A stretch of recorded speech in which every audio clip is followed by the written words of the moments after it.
بسم اللہ الرحمن الرحیم. روز ایکسل شو کے ساتھ ایز یوزول حسن بیگ اور رمشا حاضر. ناظرین، آج ہم بات کرنے جا رہے ہیں اپنی معاشی صورتحال پہ کہ ہم جائزہ لیں گے کہ ہمارے جو معاشی حالات ہیں 1947 سے لے کر آج تک 2024 تک کیسے رہے، اور اس میں کیا کیا ہوتا رہا، کب ہم نے ترقی کی، کب ہم نے تنزلی میں چلے گئے، کیا کیا مسئلے مسائل تھے، اور ان مسئلے مسائل کے ساتھ ساتھ ہمیں کرنا کیا چاہیے تھا، ہم نے کیا کیا ہے.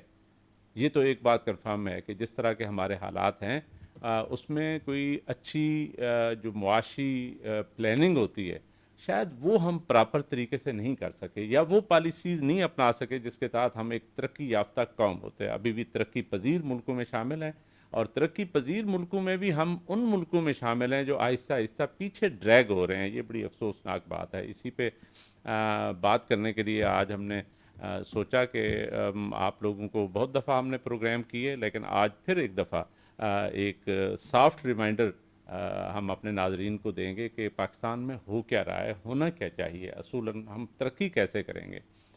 اسی پہ بات کرنے کے لیے رمشا، آپ کیا سمجھتی ہیں کہ پاکستان کی ترقی کیوں نہیں ہو سکی؟ مطلب جس مقام پہ پاکستان کو پہنچنا چاہیے تھا آپ کے خیال میں وہ کیوں نہیں پہنچا؟ سر کوئی دیکھیں، سمجھ آتی ہے آپ کو؟ دیکھیں ہم شروع سے آج تک، اور آج بھی وہی بات ہے کہ جب تک سٹیبلٹی نہیں آئے گی ہماری حکومت میں اسپیشلی طور پہ، ہوں تب تک مجھے نہیں لگتا پاکستان کسی بھی کنارے پہ لگ اس سکتا کا ہے. مطلب سب سے پہلی سچویشن ہماری یہ ہے کہ ہماری پولیٹیکل سٹیبلٹی اور ایگزیکٹلی وہ اس طرح ہو نہیں سکی، شروع دن سے ہی ہم کوئی مسئلے مسائل کا شکار ہو گئے. یہی مسئلہ رہا ہے کہ ہم لوگ اب دیکھیں، ابھی موجودہ صورتحال کو بھی اگر دیکھا جائے تو اس میں بھی ہم دیکھ رہے ہیں کہ عوام روڈ پر آ رہی ہے، عوام کو اس کے حقوق نہیں مل رہے. گورنمنٹ ادھر سے ادھر گرتی ہے، کبھی ادھر سے اس کی کرسی گر رہی ہے تو کبھی اس کی کرسی گر رہی ہے. یہ اسٹیبلٹی آتی ہی نہیں ہے کہ بندہ کوئی ایکشن لے پاکستان کے لیے، کچھ کر سکے. جتنی دیر میں وہ اسٹیبل ہوتا ہے کرسی پہ بیٹھنا، اتنی دیر میں وہ اتر ہی یہ جاتا ہے. بالکل آپ نے صحیح بات کی ہے. دیکھیں 1947 میں جب پاکستان بنا تو اس کے بعد قائد اعظم بہت تھوڑے عرصے کے لیے زندہ رہے، اور ہماری چیزیں جو آئینی قانونی وہ پیچیدگیاں تھیں وہ اور بڑھ گئیں، کیونکہ آئین ابھی نہیں بنا تھا. اور جب آئین نہیں بنا تھا تو اس کا آئین مطلب بننے سے پہلے ہماری سیاست ضرور بن گئی تھی، کہ جہاں تک کہا جاتا ہے کہ جو قائد اعظم فوت ہوئے، لیکن اب کہا جاتا ہے قائد اعظم کا مرڈر ہوا تھا. اب بس وہ بہت ساری تھیوریز ہیں. خیر اس پہ جائے بغیر بھی ہم یہ کہہ سکتے ہیں کہ انفارچونیٹلی قائد اعظم جلدی رحلت فرما گئے، اور اس کے نتیجے میں کیا ہوا کہ یہاں پہ پولیٹیکل جو ہلا گلا تھا وہ اس طرح اس نہج پہ چلا گیا جہاں پہ ہمارا آئین بیسیکلی نہیں بن سکا. اور آئین کو بننے کے لیے 1947 سے 1956 تک یعنی 9 سال کا عرصہ لگا، اور 9 سال کے عرصے میں بہت ساری ریشہ دوانیاں ہوتی رہیں، بہت ساری سازشیں ہوتی رہیں، اور الٹیمیٹلی خیر ہم نے ڈیسائیڈ کر لیا کہ یہ ہمارا آئین ہے جو کہ پارلیمانی تھا. اور پارلیمانی ایک آئین 1956 میں پہلی دفعہ آ گیا، اور یہ ایک بڑی خوش آئند بات تھی کہ rule of the game are very clear, کیونکہ آئین کے بغیر کوئی ریاست چل نہیں چل سکتی. نہیں سکتی ہے. کیونکہ آئین ہی وہ چیز ہے جو آپ کو سارے یعنی چیزیں جو ہے نا بتاتا ہے کہ آپ نے ریاست کو چلانا کیسے ہے. تو ہمارے لیکن جو سر اتنا پلرز آف دا آئین اسٹیٹ. بنا کر بھی ہم اس کو بار بار رینیو کرتے رہتے ہیں. اب 1979 کا میرے خیال سے جو آئین ہے 73 جو ہے 73 کا، وہ آج کل اب چل رہا ہے. وہ کافی عرصے سے سٹیبل ہے، لیکن بالکل پیچھے ٹھیک ہے. آئین 2 دفعہ چینج ہو چکے ہیں. نہیں، تو یہ وہ بات سٹیبلٹی وہی کیوں نہیں میں آتی؟ بات کرنے لگا تھا کہ بنیادی طور پہ 1956 میں جب آئین بنا تو اس وقت چلو ایک سچویشن کلیئر ہو گئی کہ اب آئین بن گیا ہے، اب ہماری ریاست نے کس طرح آگے چلنا ہے. بیسیکلی تو اسی چیز نہیں، جب وہ جو آپ نے شروع میں بات کی کہ پولیٹیکل سٹیبلٹی نہیں آئے گی، اور وہ آئین پاکستان پہ عمل کرنے سے آنی تھی. اور اس کے نتیجے میں ہم چونکہ جب پاکستان معرض وجود میں آیا تو آپ کو پتہ ہے ہماری معاشی صورتحال بہت خراب تھی. نو ڈاؤٹ، کیونکہ یہاں پہ کوئی زیادہ انڈسٹری نہیں تھی، کوئی زیادہ روڈز نہیں تھے، کوئی زیادہ نیٹ ورکنگ نہیں تھی، انفراسٹرکچر نہیں تھا. بہرحال آئین بن گیا تو اس سے ایک چیز کلیئر ہو گئی کہ اب ہم ایک پاتھ پہ یا ایک راستے پہ چل پڑے ہیں. ہمارے لیے راستہ کلیئر ہے، گول پوسٹ جو ہے وہ کلیئر ہے کہ 1956 کے بعد ہم نے کہا کہ چلیں اب انشاءاللہ پاکستان جو ہے نا ترقی کی راہ پہ گامزن ہوگا. لیکن بہت انفارچونیٹ بات ہے، اس وقت بہت سارے کیریکٹرز سے، بہت سارے پولیٹیکل اور بیوروکریٹک دنیا میں غلام محمد سے لے کر اور مرزا سے لے کر بہت سارے دنیا، اور ایوب خان، تو کیا ہوا کہ شروع میں ہی انفارچونیٹلی وہاں پاکستان میں 1958 میں یعنی 2 سال کے اندر جب آئین بنا تو آئین کو معطل کر دیا گیا، آئین کو فارغ کر دیا گیا اور اس کی جگہ پہ مارشل لا لگا دیا گیا۔ مارشل لا کا مطلب یہ ہے کہ بنیادی طور پہ وہ سویلائزڈ ورلڈ جو ہے نا وہ تو مارشل لا کے تحت نہیں چلتی، نہیں وہ تو چلتا۔ ظاہر ہے آئین کے تحت چلتی ہے۔ 1958 میں جب ایوب خان نے مارشل لا لگایا تو پھر ایک نئی سچویشن کریٹ ہو لیکن گئی۔ مجھے یہ نہیں سمجھ آتا پاکستان میں بار بار مارشل لا لگانے کی نوبت آتی ہی کیوں ہے؟ بس وہ یہ ہمارے یعنی ایز اے پاکستانی سوچیں تو یہ بڑی انفارچونیٹ، بڑی بدقسمتی کی بات ہے۔ میرا خیال ہے ورلڈ میں صرف پاکستان ہی ایسا جس پہ 2 سے 3 دفعہ مارشل لا لگ چکے ہیں۔ ہاں بہت سارے کنٹریز ہیں جن میں ماشاء اللہ بہت دفعہ لگے ہیں، ابھی بھی اس وقت بھی برما میں دیکھیں جس کو میانمار کہا جاتا ہے، اس وقت بھی ماشاء اللہ لگا ہوا ہے۔ لیکن بات یہ ہے کہ بہت سارے کنٹریز ہیں، بنگلہ دیش میں بھی لگا، بعد میں پیدا ہوا، لیکن ہم اصل میں تو جائزہ لے رہے تھے کہ ہمارے معاشی جو مسئلے مسائل ہیں اس کی جو بنیاد ہے وہ کدھر سے شروع ہوتی ہے۔ بنیاد وہاں سے شروع ہوتی ہے جب آئین پاکستان کام نہیں کر سکا اور 1958 میں مارشل لا لگ گیا۔ اچھا وہ جو ڈکٹیٹر تھا، فوجی ڈکٹیٹر ایوب خان، تو اس نے 4 سال لگائے اور ہمارے پاس ایک آئین آ گیا جو کہ پریزیڈنشل فارم آف گورنمنٹ تھا، جس میں یعنی پارلیمانی سسٹم سے ہم نے رخصت لے لی اور صدارتی نظام آ گیا۔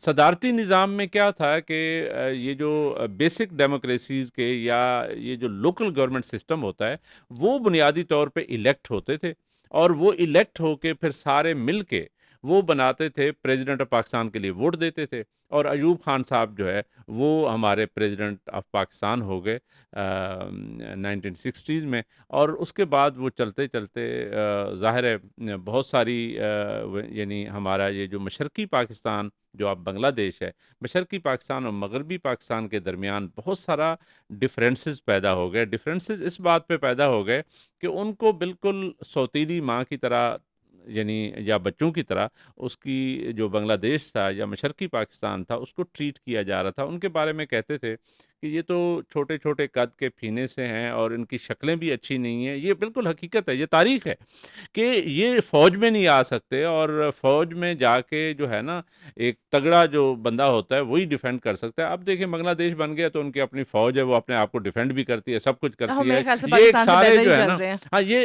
یہ مسکنسیپشنز ہوتی ہیں جو ہمارے یہاں پہ رہنے والے لوگوں نے پیدا کی اور ایوب خان صاحب نے پیدا کی۔ اور ہوا یہ کہ لیکن ایوب خان کے دور میں ایک چیز جو اچھی تھی وہ اس کو ہر بندہ پاکستان میں یاد کرتا ہے، وہ یہ ہے کہ ہم معاشی طور پہ جس پالیسی پہ تھے وہ ٹھیک تھی، یعنی یہاں پہ ترقی ہو رہی تھی کم از کم، گو کہ وہ ترقی وہ تھی جس میں مغربی پاکستان جو ہے یعنی جو اب آج کا پاکستان ہے یہ زیادہ ترقی کر رہا تھا، اور مشرقی پاکستان جو ہے نا وہ اتنا زیادہ وہاں پہ انفراسٹرکچر ڈیولپمنٹ یا ڈیولپمنٹ نہیں ہو رہی تھی، جس کے نتیجے میں محرومیاں پیدا ہوئیں۔ اور جو مجیب تھا ان کا عوامی لیگ کا، اس نے شیخ مجیب، اس نے پھر ایک تحریک شروع کی، اور اس سے پہلے بھی خیر تحریک شروع ہو چکی تھی۔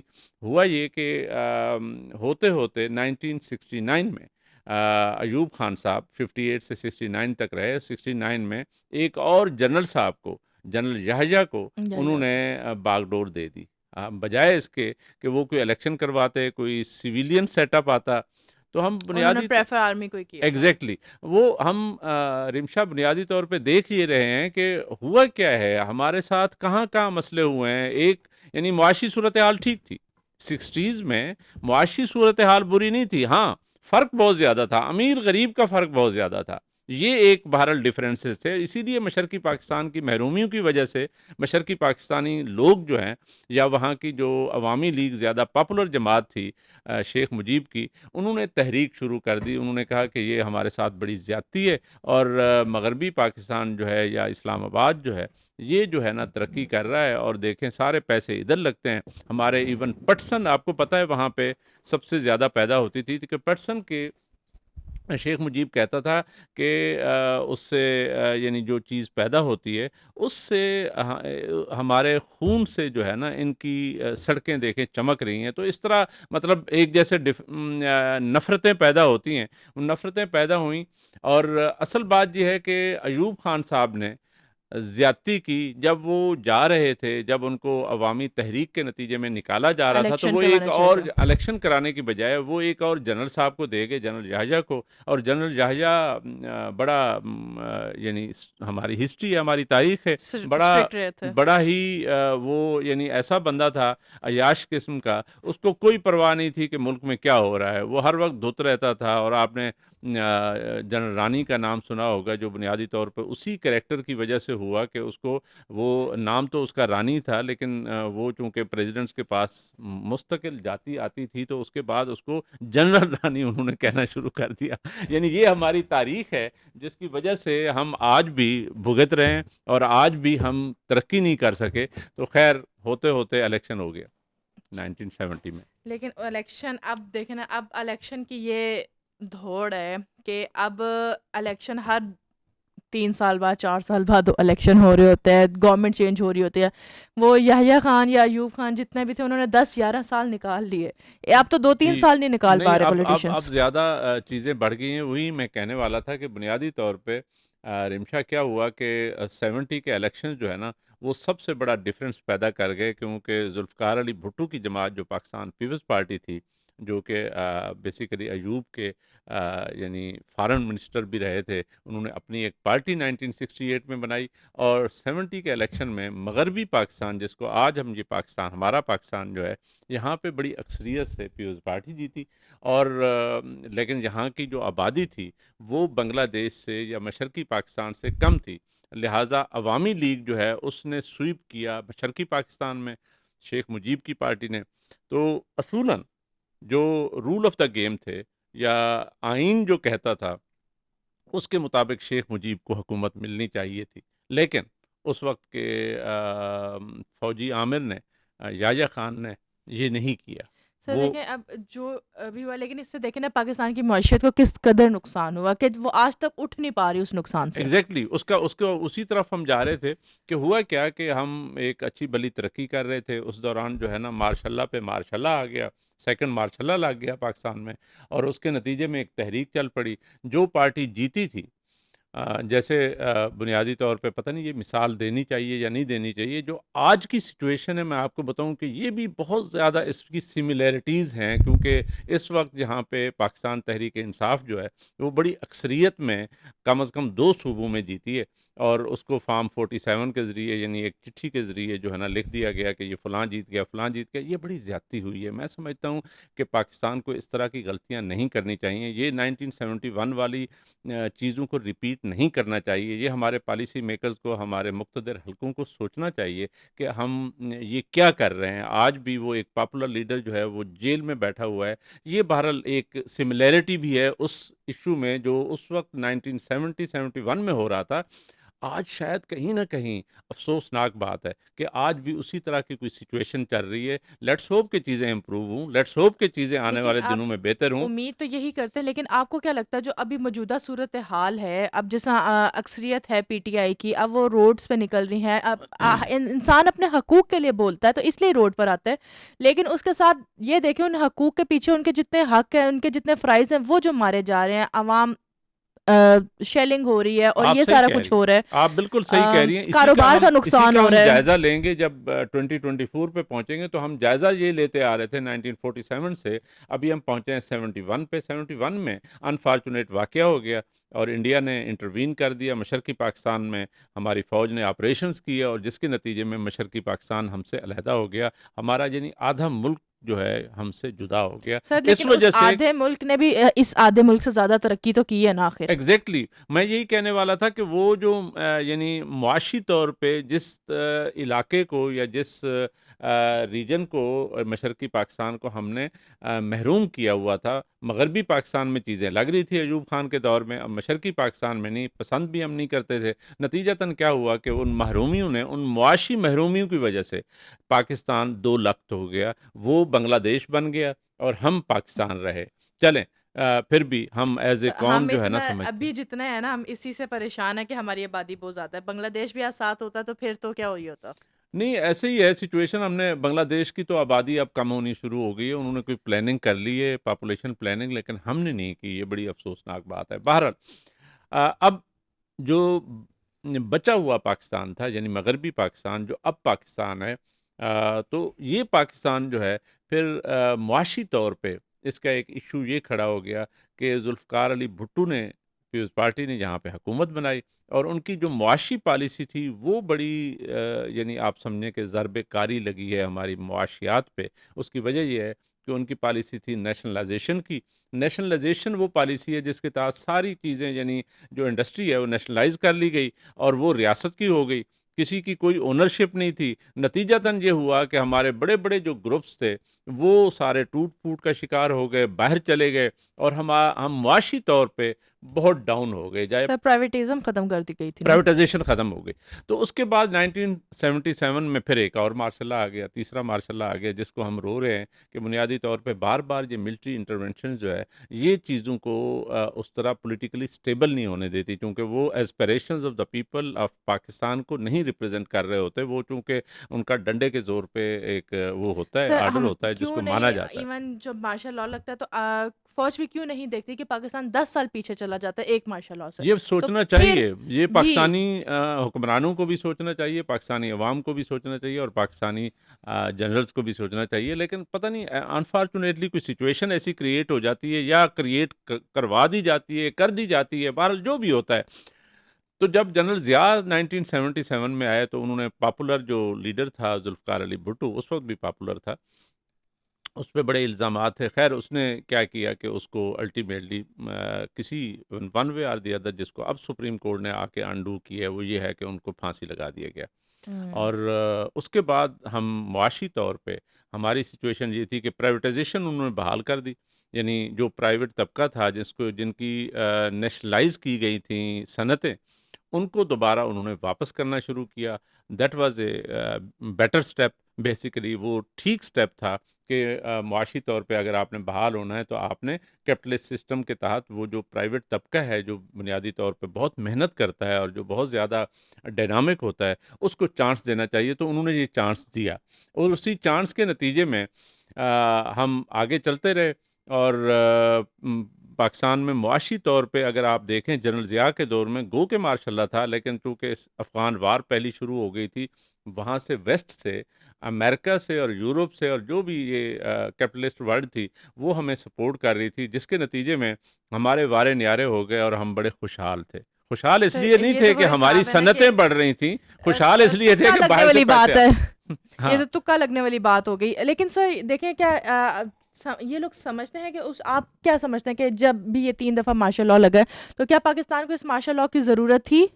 بالکل نہیں ہے۔ دیکھیں کسی بھی سویلائزڈ معاشرے میں کبھی بھی جو آرمی کا رول ہے یا ملٹری کا رول ہے، وہ ظاہر ہے they are defenders of the borders, وہ بنیادی طور پہ ہماری بارڈرز کو کسی بھی دنیا کے پروٹیکٹ کرنے کے لیے ہیں۔ پروٹیکٹ کرنے کے لیے ہوتا ہے، وہ ٹرین ہی اسی کے لیے ہوتا ہے، وہ بندوق کی نالی سے چیزوں کو دیکھتے ہیں۔ وہ اس طرح جو یہ یعنی سینچریز اولڈ سسٹم جو بنا ہوا ہے، پولیٹیکل سسٹم بنا ہے، جس میں ظاہر سویلین ہی بنیادی طور پہ لوگوں کو جو ہے نا صحیح ریپرزینٹ کرتے ہیں، کیونکہ وہ عوامی ہوتے ہیں، عوام کے پاس جاتے ہیں۔ جو یہاں پہ بیٹھا ہوا ایک بندہ جس نے ٹریننگ ہی اس بات کی لی ہے کہ وہ بنیادی طور پہ دشمن کو اس نے گولی مارنی ہے اور بارڈر ڈیفینڈ کرنے ہے، وہ ظاہر ہے جب عوام پہ حکمرانی کرتا ہے تو وہ اسی بندوق کی نالی سے دیکھ رہا ہوتا ہے۔ اسی لیے ماشاء اللہ بار بار آتے ہیں، لیکن بار بار ان کو جانا پڑتا ہے۔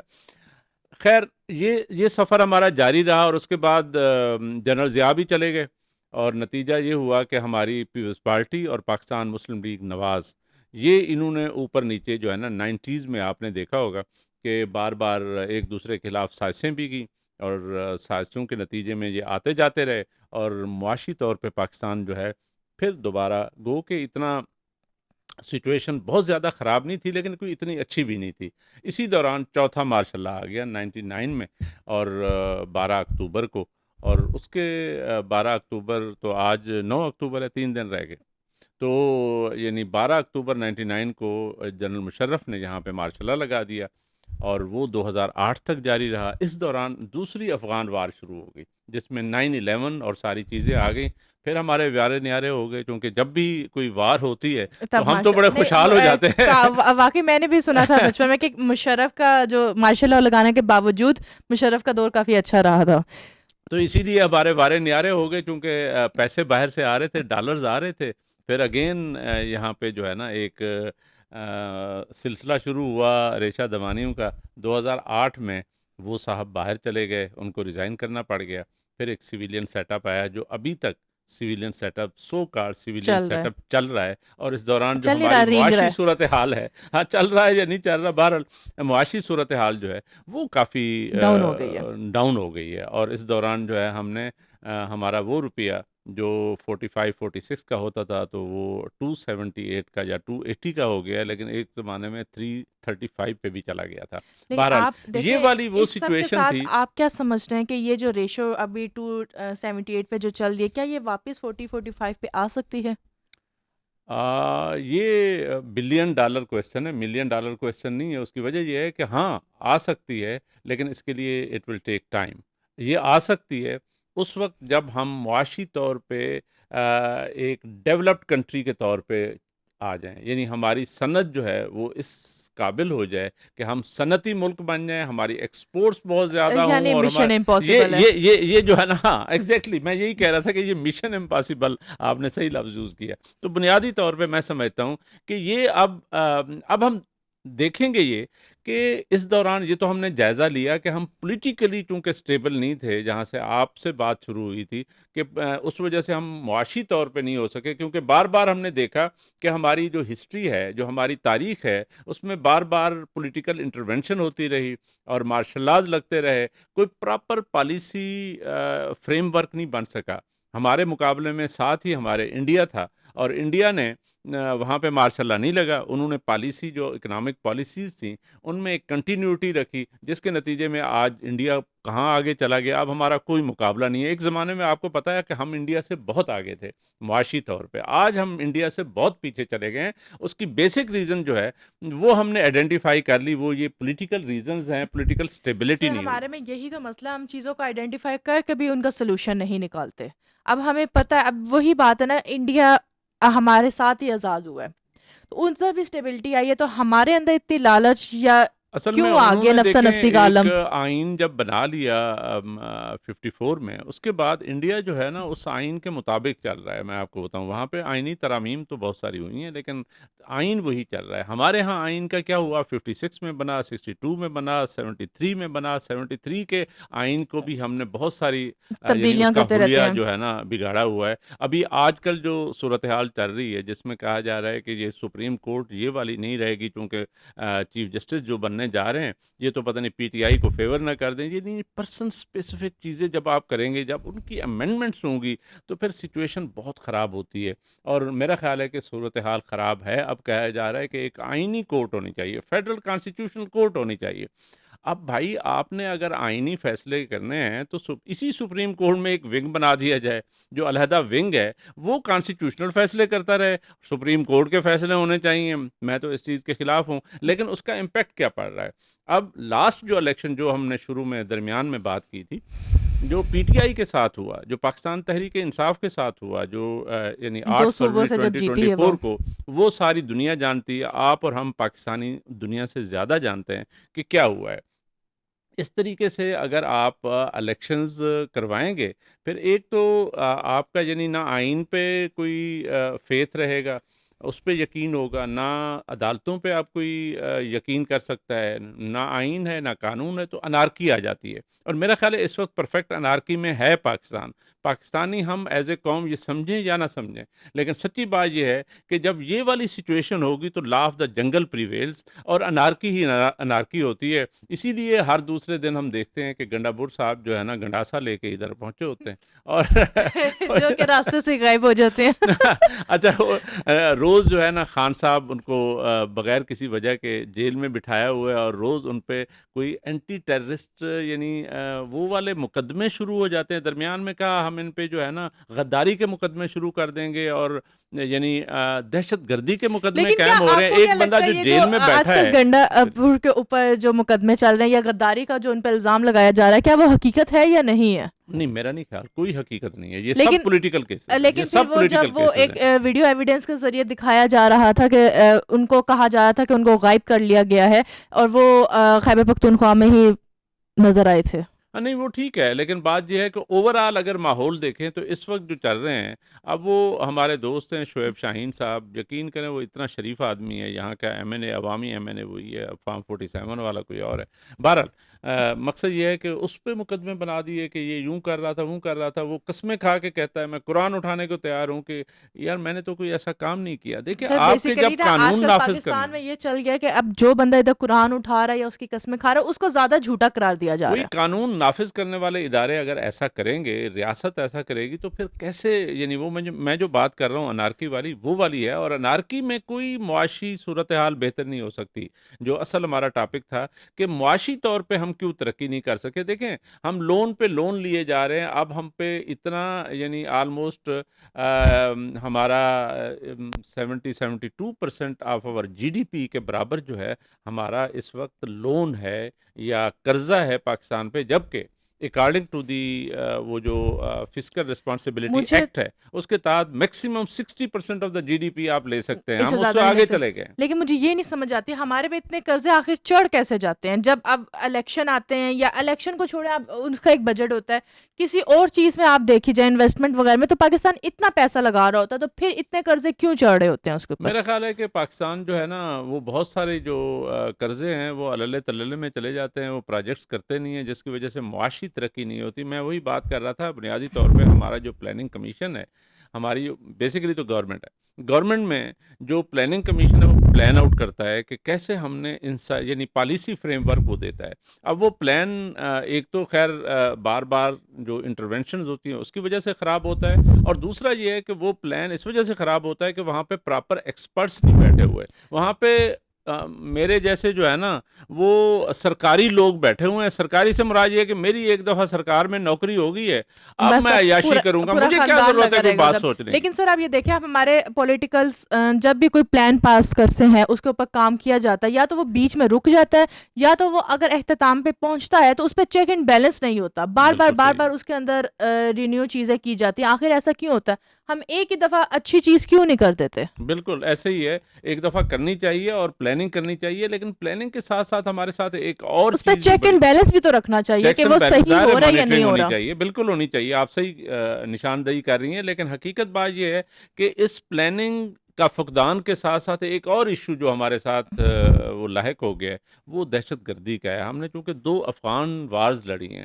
اور اس میں بہت سارے پہلی افغان وار میں ہم ان کو کہتے تھے یہ مجاہدین ہیں، یہ فریڈم فائٹرز ہیں، اور دوسری افغان وار میں ہم نے کہا کہ یہ دہشت ٹیررسٹ ہے۔ گرد ہیں، یہ جو ہے نا ٹیررسٹ ہیں، اور یہ دونوں افغان وارز کے نتیجے میں، پہلے والی افغان وار کے نتیجے میں وہ کہتے ہیں ہیروئن کلچر آیا تھا، کلاشنکوف کلچر آیا تھا، اور دوسری افغان وار کے نتیجے میں ہمارے یہاں پہ دہشت گردی نے اتنے یعنی پنجے گاڑ لیے ہیں۔ اب بات یہ سمجھ نہیں آتی کہ اس دہشت گردی سے کیسے جان چھڑائی جائے، کیونکہ دہشت گردی کا بڑا قریبی تعلق اس بات سے ہے، جیسے پولیٹیکل سٹیبلٹی ضروری ہے اسی طرح پرامن ہونا ملک کا بہت ضروری ہے، سر کیونکہ اگر ویسے پرامن نہیں ہوگا۔ ایک بات کی جائے تو ویسے آپ کو نہیں لگتا کہ کیا دہشت گردی بھی ایک پولیٹیکل عمل ہی ہے؟ نہیں وہ مقصد یہ ہے کہ شاید کچھ دہشت گردی جو ہے نا ٹوٹلی تو نہیں، کچھ دہشت گردی جو ہے بنیادی طور پہ وہ اس چیز سے بھی آتی ہے کہ پولیٹیکل رائٹس جب نہیں ملتے لوگوں کو، یا ہیومن رائٹس کے ایشوز ہوتے ہیں، جیسے بلوچستان کا ایشو ہے جہاں پہ مسنگ پرسنس کے کیسز بہت زیادہ ہیں۔ میں یہ سمجھتا ہوں کہ اس کی وجہ سے بھی دہشت گرد بی ایل اے بن گئی اور دوسری تیسری بن گئی، تو وہ بھی ایشوز ہیں۔ ابھی پی ٹی ایم جو ہے پاکستان، یہ جو پشتون تحفظ موومنٹ تھی اس کو ڈسبینڈ پاکستان نے کیا ہے۔ یعنی وہ اس طرح کی محرومیاں جب پیدا ہوتی ہیں، پولیٹیکل محرومیاں پیدا ہوتی ہیں، سیاسی طور پہ لوگ محروم ہوتے ہیں، یا ہیومن رائٹس کے ایشوز ہوتے ہیں، تو اس کے نتیجے میں بھی دہشت گردی پڑتی ہے۔ لیکن دہشت گردی کا ایک اور تعلق جو ہے وہ بنیادی طور پہ انٹرنیشنل جو مافیا ہے اس کے ساتھ بھی ہے، کیونکہ یہ ٹیررسٹ جو ہیں یہ جب ایک دفعہ، میں نے وہی کہا کہ فریڈم فائٹرز سے اب ٹیررسٹ ہو گئے ہیں، یہ فریڈم فائٹرز جو ہے ان کا جو اوڑھنا بچھونا تھا وہ یہی کام تھا جو آج وہ کر رہے ہیں، اور ان کو اسی طرح کی کوئی سپلائی لائن تھی، اسی طرح کی کوئی فنڈنگ ہو رہی تھی۔ میں یہ سمجھتا ہوں کہ آج اگر ٹی ٹی پی یا دوسرے گروپس جتنے بھی ہیں، ٹیررسٹ گروپس ہیں یا بی ایل اے ہے یا جو بھی ہیں، وہ بنیادی طور پہ ان کو کوئی تو فنڈنگ کر رہا ہے، وہ کہاں سے کھاتے پیتے ہیں؟ بنیادی طور پہ ان کا تعلق بھی اسی چیز سے ہے۔ ایک تو آپ نے بالکل صحیح آئیڈینٹیفائی کیا کہ پولیٹیکلی جو ہے وہ کہیں نہ کہیں کنیکٹڈ ہوتے ہیں ان کے مسئلے مسائل، اور اس کو بہانہ بنایا سر جاتا ہے یہی اور تو اس کے بات ہے نا، ساتھ دیکھیں اگر ٹیررسٹ اٹیک تو اگر دیکھا جائے تو 2 سے 3 ٹیررسٹ گینگس ہوں گے اگزامپل کے طور پہ، تو کیا پاکستان کی عوام آرمی جو بارڈرز پہ کھڑی ہے کیا وہ ٹیررسٹ کو پکڑ نہیں سکتی؟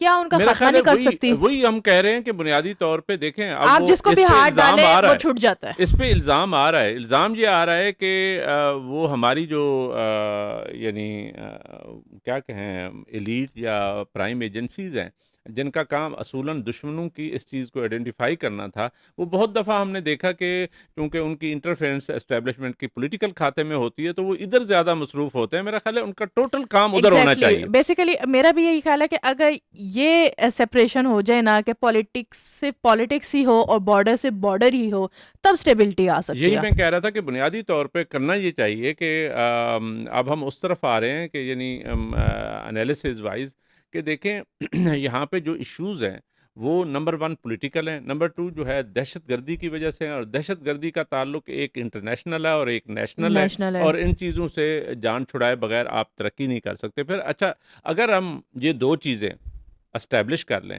پولیٹیکل سٹیبلٹی لے آئیں ملک میں اور دہشت گردی سے جان چھڑوا لیں، پھر میں یقین سے کہتا ہوں کہ آپ کے بہت سارے کام ہیں جو کرنے والے ہیں اور جو بہت سارے کام کر سکتے ہیں۔ نمبر 1 کام کیا کرنا چاہیے؟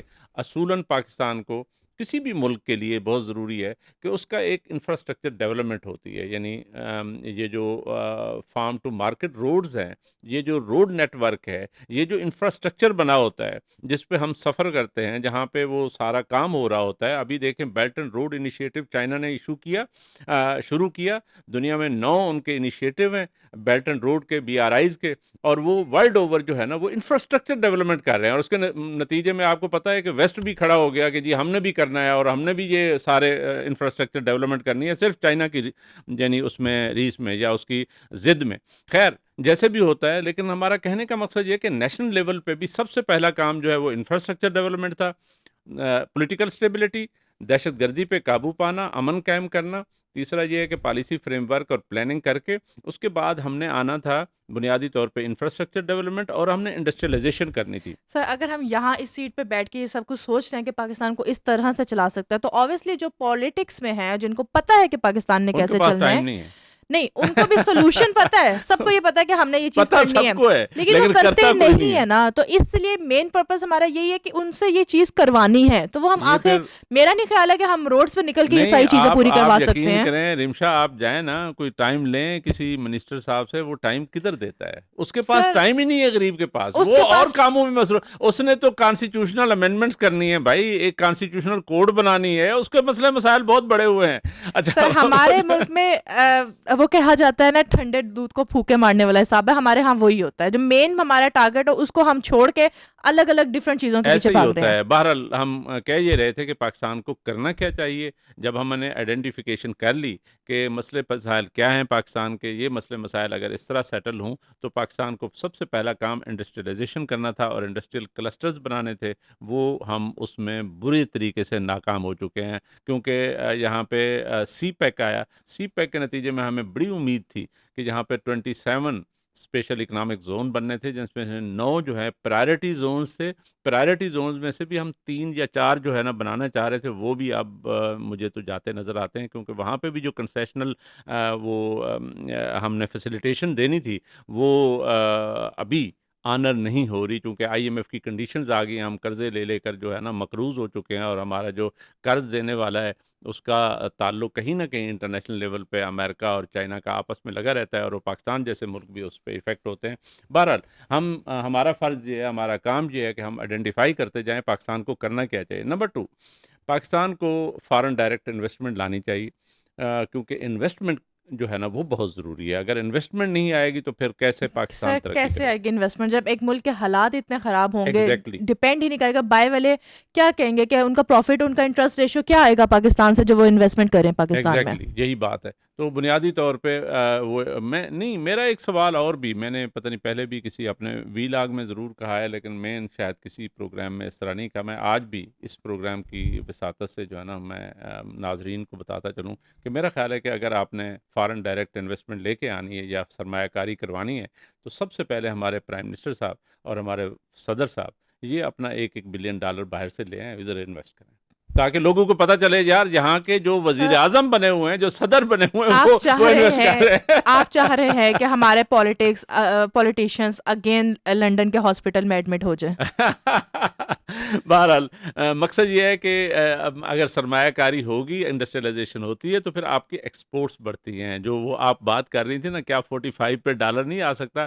بھائی ڈالر جو ہے نا وہ 7-8 روپے پہ بھی آ سکتا ہے، لیکن اس کے لیے جو محنت سر چاہیے، میرا جو یہ خیال ہماری ہے کہ ہم سب کا کنسسٹنسی صرف چاہیے. ضمیر ہی مرا ہوا ہے. اگر یہ صرف جاگ جانا تو میرے خیال سے پاکستان کا آئین بھی ٹھیک ہو جائے گا، پاکستان کا پولیٹیکل سسٹم بھی ٹھیک ہو جائے گا، پاکستان خود ٹھیک ہو یہ جائے گا. بات ٹھیک ہے. ہمارے ظاہر ہے بہت سارے لوگ جو ہے نا کہا جاتا ہے کہ وہ پریزنرز آف کانشنس ہیں، جو ضمیر کے قیدی ہیں. ضمیر ہمارا بالکل، یہ بات آپ نے صحیح کی ہے. ہمارا ضمیر اگر جاگا ہوا ہو، ہم ایز اے قوم ایکٹ کریں، ہم ایک باڈی ہو کے سمجھیں اور سوچیں. اور امیر کا فرض ہے کہ وہ غریب کے بارے میں بھی سوچے کہ وہ جو زندگی گزار رہا ہے وہ کیسے گزار رہا ہے. بہرحال ہم کہہ یہ رہے تھے کہ ایکسپورٹس جو ہے نا بڑھیں گی تو تبھی پاکستان ترقی کرے گا. اچھا ایکسپورٹس میں ایک جو آج کل جو سچویشن ہے رمشا، وہ یہ ہے کہ آئی ٹی ایکسپورٹس میں بہت پوٹینشیل ہے. کیونکہ ہمارے جو بچے ہیں، ہماری چونکہ آبادی بہت زیادہ ہے، اور اس آبادی کی وجہ سے جو ہے وہ بچے جو فیلڈ میں آ رہے ہیں وہ اب ای کامرس میں چلے گئے ہیں، یا وہ سروسز دے رہے ہیں جو آئی ٹی سروسز جس کو کہتے ہیں. باہر سے پروجیکٹ پکڑتے ہیں، ان کو پیمنٹس ہوتی ہیں.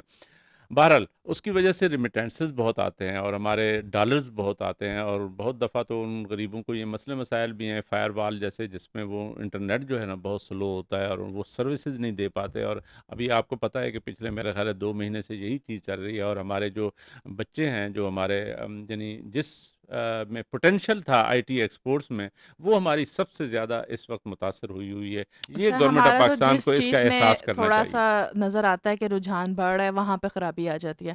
انٹرنیٹ کا رجحان بڑھ رہا ہے تو بار بار شارک کو تو بہت ہی پسند ہے ہماری وائس، پاکستان کی وائس بار بار کھا جاتی ہیں وہ. یہی میرا یہی خیال ہے کہ بنیادی طور پہ اس سیکٹر میں جو ہے نا ہم بہت آگے جا سکتے ہیں، ہماری بہت پوٹینشیل ہے. اسی طرح ہماری جو را مین پاور ہے، جو ہم مڈل ایسٹ کو بھیجتے ہیں، جو سعودی عرب، دبئی اور مختلف ملکوں میں جاتے ہیں، وہ بالکل را ہیں، وہ لیبر ہے. وہ مطلب وہاں جا کے کوئی ان کے پاس سکل نہیں ہے. میرا خیال ہے کہ پاکستان کو چاہیے، اتنا بڑا ملک ہے اور اتنی بڑی آبادی ہے، وہ ان کو سکلفل بنائے. یہ جو ہم ایف اے بی اے اور ماسٹرز کر لیتے ہیں اور صرف تھیوریٹیکل فریم ورک میں رہتے ہیں، اس کی بجائے کوئی پریکٹیکل فنی فریم جو ہے نا، ورک ہوتا پریکٹیکل تو جو ہے نا یہی وہاں. بات ہے سر. آج کل بیسیکلی ہماری ایجوکیشن کا بھی بہت بڑا رول ہے اس میں کہ ہم لوگ آج بیکار ہیں. لوگ کہتے ہیں ہمارے پاس اسکلس نہیں ہیں. بالکل بالکل آپ نے صحیح کہا ہے. تو بنیادی طور پہ ہم یہ سوچ رہے ہیں کہ پاکستان نے اگر معاشی طور پہ ترقی کرنی ہے تو پھر انڈسٹریلائزیشن ہونی چاہیے، یہاں پہ ایف ڈی آئی آنی چاہیے، ایکسپورٹس بڑھنی چاہیے، آئی ٹی ایکسپورٹس بڑھنی چاہیے.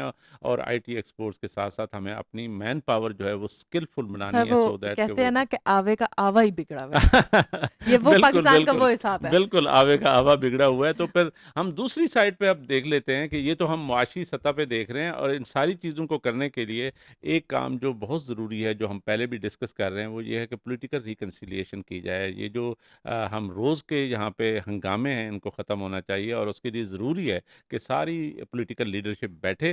اور یہ جو ہم نے قیدی نمبر 804 کو یاد کرتے ہیں، عمران خان صاحب کو، میرا خیال ہے اس کو، وہ سب سے زیادہ پولیٹیکل پاپولر لیڈر ہے، اس کو ساتھ بٹھائیں. کیوں نہیں بٹھاتے؟ کیا مسئلہ ہے؟ سر اس نے یہی تو کیا مسئلہ کیا ہے کہ ہم لوگ روڈ پہ آ کے لڑ رہے ہیں، بھاگ رہے ہیں لوگوں کے پیچھے. پولیس کو بھی لگایا ہوا ہے، میڈیا کو بھی لگایا ہوا ہے، عوام کو بھی لگایا ہوا ہے.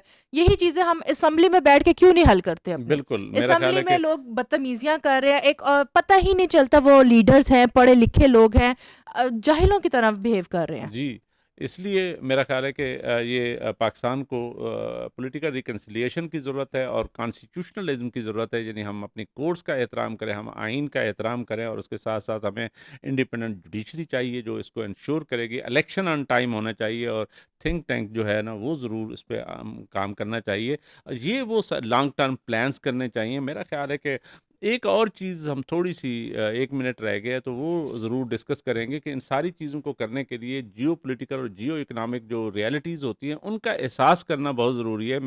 میرا مقصد ہے کہ ہم اس وقت تک کبھی بھی امن سے نہیں رہ سکتے، ہم ترقی نہیں کر سکتے جب تک اپنے ہمسایوں کے ساتھ تعلقات اچھے نہ کریں۔ اچھے نہ میرا کریں، خیال ہے کہ فوری طور پہ پاکستان کو چاہیے کہ یہ جو دہشت گردی افغانستان سے امیج آتی ہے، اپنی اچھی ہاں، کریں گے تبھی آگے اپنا کو جائے اپنا گا۔ امیج ٹھیک کریں، اور اس کے ساتھ ساتھ ان کے ساتھ پولیٹیکل ریکنسیلیشن اپنے ہمسایوں کے ساتھ بھی کریں اور ان کے ساتھ بیٹھیں۔ اور ابھی جیسے شنگھائی کوآپریشن آرگنائزیشن ہو رہی ہے جس میں میرا خیال ہے انڈیا کا فارن منسٹر آ رہا ہے، جی تو بالکل، میرا خیال ہے کہ ان کو آہستہ آہستہ وہ جو CBM جس کو کہتے ہیں کانفیڈنس بلڈنگ میئرز ہوتے ہیں وہ کرنے چاہیے، سو دیٹ کہ ہم اپنے ہمسایوں کے ساتھ تعلقات اچھے کریں، اور تاکہ ہمیں وہ والی ڈسٹربنس جو ہمسایوں کی طرف سے ہوتی ہے وہ نہیں ہونی چاہیے، ہم پرسکون ہوں، ہم پیسفل ہوں، اور پیسفل کو ایگزسٹنس پہ یقین کریں، اور اسی ڈاکٹرن کو آگے لے کے جائیں کہ ہم نے اگر ترقی کرنی ہے، معاشی طور پہ ترقی کرنی ہے، کوئی یہاں سے پاورٹی ایلیویشن کرنی ہے، غربت مکاؤ کام کرنا ہے، تو وہ اس کے لیے معاشی طور پہ ہمارا ترقی یافتہ ہونا بہت ضروری ہے، بے اور اس شک۔ کے لیے ہمسایوں کے ساتھ بھی تعلقات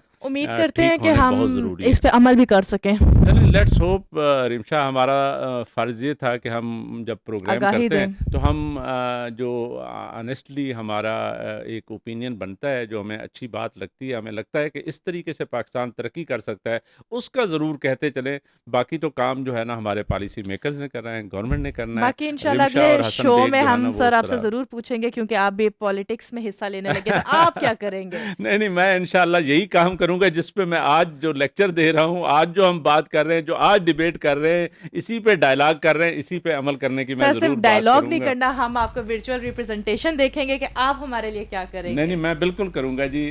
ناظرین، آج ہم بنیادی طور پہ ڈسکس آپ لوگوں نے سنا کہ وہ یہ کر رہے تھے کہ پاکستان کی جو معاشی ترقی ہے وہ کتنی ضروری ہے اور وہ کیوں نہیں ہو سکی، اور اس کی ریزنز کیا ہیں۔ ہم نے تاریخی طور پہ بھی اس چیز کو دیکھا ہے اور آج کی سچویشن کو بھی دیکھا ہے، اور ہم نے کچھ پرپوزلز بھی دیے ہیں اپنے پالیسی میکرز کو، گورنمنٹ آف پاکستان کو۔ ہمیں کرنا کیا چاہیے، ہمیں الٹیمیٹلی اگر ترقی کرنی ہے تو ہمیں کس راستے پہ جانا ہے، اور وہ راستہ ہم نے بہرحال آئیڈینٹیفائی بھی کیا۔ ہم نے جو پٹ فالز سے ان کو بھی آئیڈینٹیفائی کیا، کیا کیا مشکلات ہیں، کیا کیا چیلنجز ہیں، اور ان چیلنجز سے کیسے نپٹا جا سکتا ہے، ان ساری باتوں پہ ہم نے بات کی۔